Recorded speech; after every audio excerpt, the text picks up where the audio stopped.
Hi, shalom friends. There is a story told about a stranger walks into an Orthodox synagogue, asks to see the rabbi. When he gets to the rabbi's office, he sits himself down, he says, I'm new in the neighborhood and I'd like to become a member. So the rabbi welcomes him and gets some of the information, and he mentions, by us membership is $1,000 a year, can you handle that? And he says, Rabbi, money is no issue, but I'd like to join the synagogue only on one condition. What is it? I'd like to be called up first when the Torah is out. So the rabbi felt a little uncomfortable, and he tried to explain that whenever you get called up to the Torah, it's a great honor, and we can't just always call you up first. He says, Rabbi, I'm willing to pay for this honor. I'm willing to make it an honorary membership, a lifetime membership. How about $18,000 for life? The rabbi looks at him and says, that's actually a very generous offer, but how can I just call you up to the Torah? Perhaps if you could explain to me, why do you want to be called up to the Torah first? Maybe I could try to understand you a bit better. He says, well, I'll tell you. It's a family tradition by us. My father was always called up to the Torah first. His father was always called up to the Torah first. And I was told that that's the tradition in our family. So the rabbi breaks out in a big smile. Oh, that means you're a Kohen, a priest. A priest is always called up first to the Torah. And for that, there's no extra charge. This is a privilege that is given to you. And so the story / joke ends.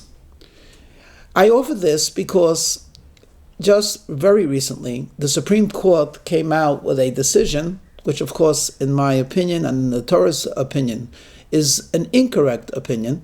But they came out with a decision that we should legalize the concept of marriage for homosexuals and for same gender marriages. And where I come from, I live in the Bay Area in California, it was celebrated as not only as a victory, almost as a minor holiday. And it's already way over a week, and the press is still very excited about it, and there's excitement amongst people.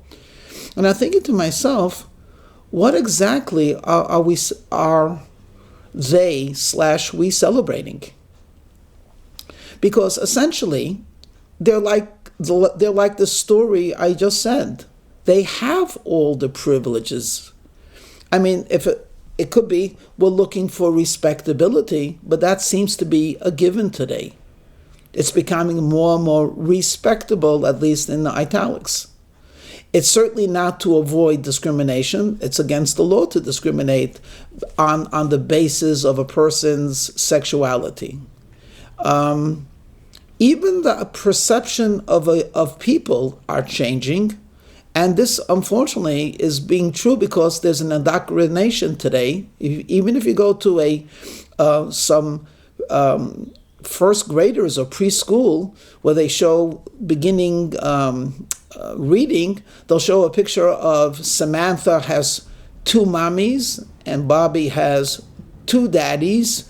And Elizabeth has a daddy and a mommy, and it's all being presented as one. They're all the same. So for all practical purposes, if everything is already being taken care of, why is there such a great need to have marriage? And if there are any legal benefits, which I don't know of, then it simply could have been life partnership, not the word marriage. So I want to suggest the following, and more importantly, what we could learn and derive from this whole social experiment, so to speak. In the Jewish tradition, and though it's uniquely Jewish, it can be applied in broad strokes to humanity. In the Jewish tradition, a marriage between a man and a woman are not people that are complete in themselves. In other words, marriage is not a business proposition, nor is it even a formal contract between 2 people that pledge to give each other pleasure, or 2 people that pledge to be faithful however you want to explain that, to one another. In the Jewish tradition of marriage, each one of the two partners is considered incomplete. It's not two complete people joining to make together a more perfect union, a more perfect oneness, but rather it's essentially an incomplete person who's becoming complete. This is a major difference. If you were to see a human being who had some type of physical abnormality, minus a hand, minus a foot, you could live perfectly well, but it is clear that this person is lacking in something. And of course, God gives them other strengths to compensate, but the word is compensate.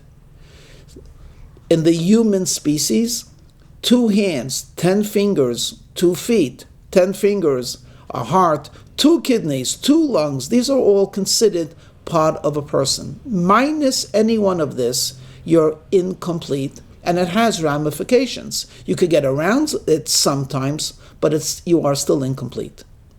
In Judaism, a man alone is incomplete. Not that he's missing a certain amount of pleasure, a certain amount of enjoyment, a certain amount of loneliness which he'll overcome. He's actually spiritually and indeed even physically incomplete until he marries. And a woman is a wonderful, beautiful, charming, intelligent being, and she's incomplete until she marries. And when this husband and wife get married, they create a unity within themselves which is indescribable. And it then expresses itself in the creation of a new life, and in a mystical sense, it restores a balance and a harmony between God and creation itself. Every marriage, every Jewish marriage, every proper marriage is a sense of an incompleteness of creation which is now becoming complete.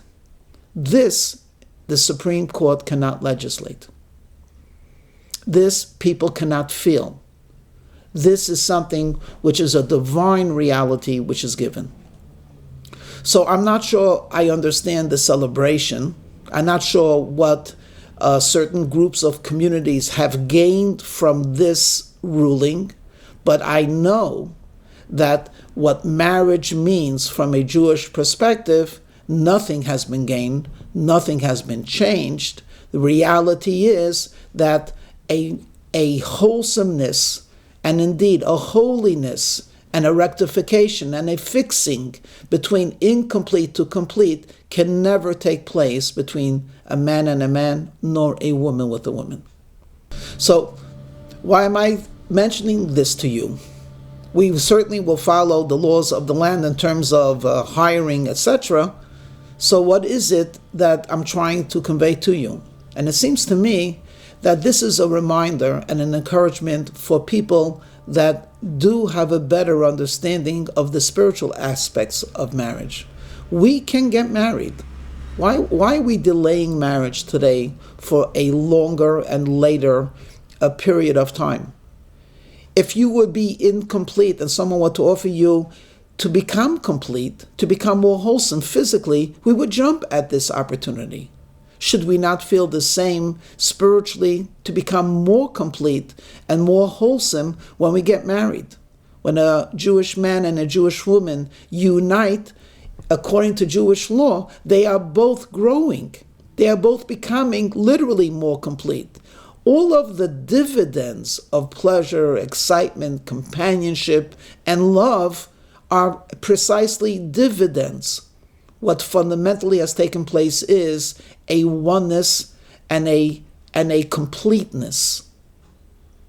So I would say that this decision of the Supreme Court should remind us that those of us that are married, to enhance our marriage, to strengthen our marriage. To those of us that are with other Jewish married couples in particular, strengthen their marriage, talk about the greatness of how wonderful it is to be married, how complete it feels, how right it feels, how natural it feels to be married. What an incredible privilege. And let's hope and pray that the oneness and goodness that marriage brings will bring a spirit of development and of elevation to all mankind in our days very soon. Amen.